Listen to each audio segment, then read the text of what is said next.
근육을 빠르게 최대한 성장시키기 위해서는 운동만큼 영양 섭취에도 세심한 주의를 기울여야 한다는 것은 모두 알고 있는 사실입니다. 이때 음식물의 양과 질, 이 두 가지 모두가 근육 성장에 지대한 영향을 줄 것입니다. 자, 근육 성장을 최대화하기 위하여 어떻게 아나볼릭한 식단을 구성해야 하는지 그 요소들에 대하여 한번 이야기해 보겠습니다. 첫째, 칼로리입니다. 무엇보다도 중요한 것은 바로 칼로리 흑자입니다. 근육을 성장시키기 위해서는 칼로리가 남아돌 만큼 음식물을 섭취해야 합니다. 이것은 열역학 제1법칙인 에너지는 생성되거나 사라지지 않는다는 에너지 보존의 원칙과 일맥상통합니다.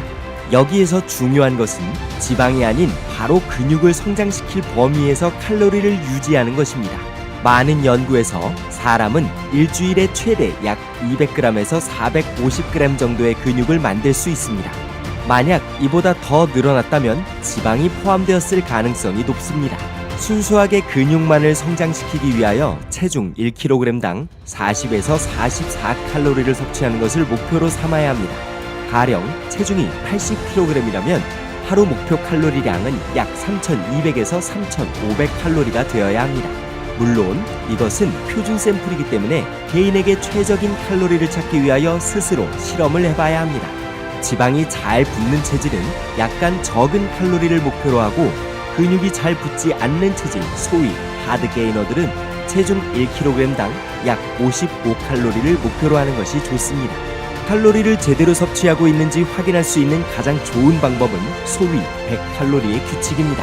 약 한 달 정도 1kg당 40에서 44칼로리를 섭취한 후 근육이 충분히 성장하지 않았다면 하루에 100칼로리씩 증가시켜 나가는 것입니다.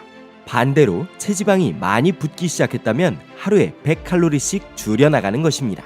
이렇게 미세하게 칼로리 섭취를 조절하다 보면 근육과 지방 비율을 최적화하면서 근육을 최대한 성장시킬 수 있는 여러분만의 식단을 찾을 수 있습니다. 둘째, 단백질입니다. 근육은 신체에 있는 단백질량의 60% 이상을 차지합니다. 성인이 보통 하루에 섭취하는 단백질 100g에는 약 16g의 질소가 함유되어 있습니다. 신체의 단백질 상태는 바로 이 질소 평형에 의하여 결정됩니다. 즉, 음식으로 섭취한 질소 양과 체외로 배출된 질소 양이 정확하게 일치하면 체내의 단백질량은 일정하게 유지됩니다. 그러나 음의 질소 평형은 신체가 단백질을 더 많이 분해하고 있는 상태이며 양의 질소 평형은 신체가 단백질을 더 많이 합성하고 있는 상태입니다.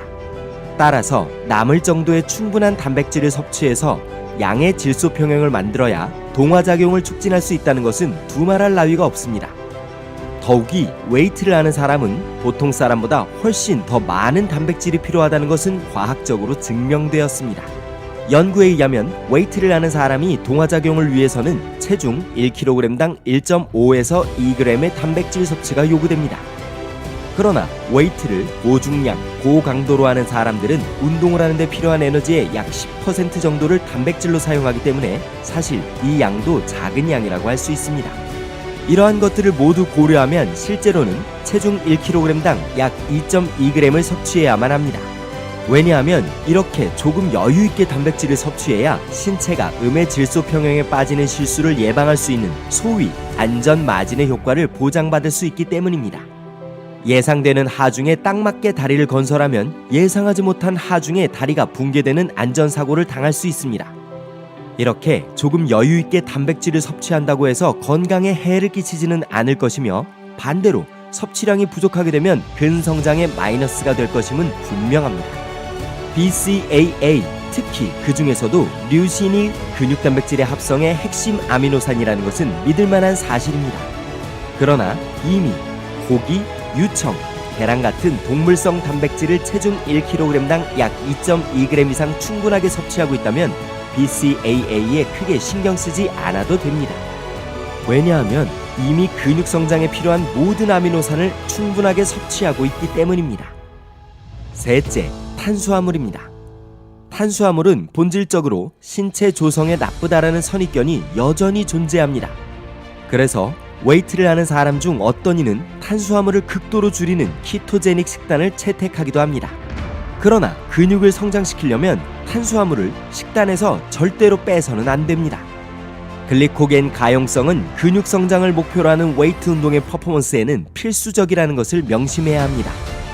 운동 생리학의 대가 캐나다 맥두걸 박사의 연구에 의하면 1RM의 80%로 실패 지점까지 가는 2주 운동 3세트만으로 근육에 저장된 글리코겐이 24%나 감소했습니다. 다시 말해서 운동을 시작하자마자 글리코겐이 고갈되어 버리면 고강도 운동을 지속할 수 있는 능력이 심각하게 손상될 것입니다. 또한 글리코겐 수치는 근육 단백동화 신호 전달 체계에 중요한 역할을 합니다. 연구에 의하면 운동 전 글리코겐 수치가 근육 생성의 결정적인 단백 동화 효소인 AKT와 SUK의 활동을 조절합니다. 즉, 글리코겐 수치가 낮으면 이 과정이 무뎌지고 근육 성장을 방해하게 될 것입니다. 게다가 글리코겐 저장량과 단백질 분해는 반대의 관계에 있어서 글리코겐 저장량이 떨어지면 단백질 분해율이 증가됩니다. 특히 글리코겐이 부족한 상태에서 웨이트 운동을 하면 단백질 분해율은 2배 이상 증가됩니다. 따라서 이 모든 것을 고려할 때 운동을 시작할 때 근육 글리코겐 함량을 높게 유지하는 것이 매우 중요합니다. 그러나 그렇다고 탄수화물 섭취를 무작정 늘리는 것이 좋다고 받아들여서는 안 됩니다. 연구에 의하면 적절한 양의 탄수화물을 섭취하는 것이 고탄수화물 식단보다 스트렝스나 근육 성장에 유리했습니다. 근육 성장의 관점에서만 보면 체중 1kg당 약 4.4g이 최적의 탄수화물 섭취량으로 나타났습니다. 이것은 하루에 섭취하는 전체 칼로리에서 탄수화물이 약 40%를 차지하게 됩니다. 다만 인슐린 저항성이 있는 사람은 지방 축적을 피하기 위해 체중 1kg당 약 2.2g, 반면에 하드게이너들은 약 6.6g이 적당하다고 할 수 있습니다. 각자 실험을 통하여 최적의 섭취량을 찾는 노력이 필요합니다. 넷째, 지방입니다. 지방은 좋지 않다라는 오해는 이제 많이 사라져서 많은 사람들이 지방은 신체 기능을 하는데 중요한 역할을 하는 필수적인 영양소라는 것을 인식하고 있습니다. 내장기관을 보호하는 쿠션 역할을 하고 비타민의 흡수를 도울 뿐만 아니라 세포막, 호르몬, 프로스타글란딘의 생성을 촉진하는 등 생리학적으로 우리 인간은 지방을 섭취하지 않으면 생존이 불가능할 것입니다. 그러나 근육 성장을 위하여 웨이트 운동을 하는 입장에서 때때로 우리가 간과하고 있는 것이 있습니다. 그것은 바로 지방 섭취가 단백 동화 촉진을 돕는다는 것입니다. 구체적으로 말하면 지방은 테스토스테론 수치에 영향을 미칩니다. 근육 성장에 있어서 테스토스테론의 중요성은 두말할 나위 없습니다. 연구에 의하면 저지방 식단은 테스토스테론 생성을 감소시킨 반면에 포화지방과 단일 불포화지방 섭취는 테스토스테론 생성을 가장 잘 증가시켰습니다. 또 하나 흥미로운 사실은 웨이트 운동이 테스토스테론 수치를 증가시킨다는 것입니다. 바꾸어 말하면 웨이트 운동을 하는 사람의 지방 섭취는 근육 단백 동화에 시너지 효과가 있다는 것입니다.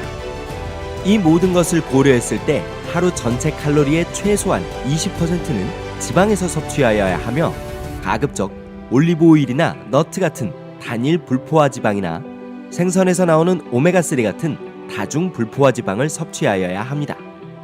특히 오메가3를 적정량 섭취하는 것이 매우 중요한데 오메가3는 단백 동화 작용을 포함한 많은 신체 작용에 필수적이기 때문입니다.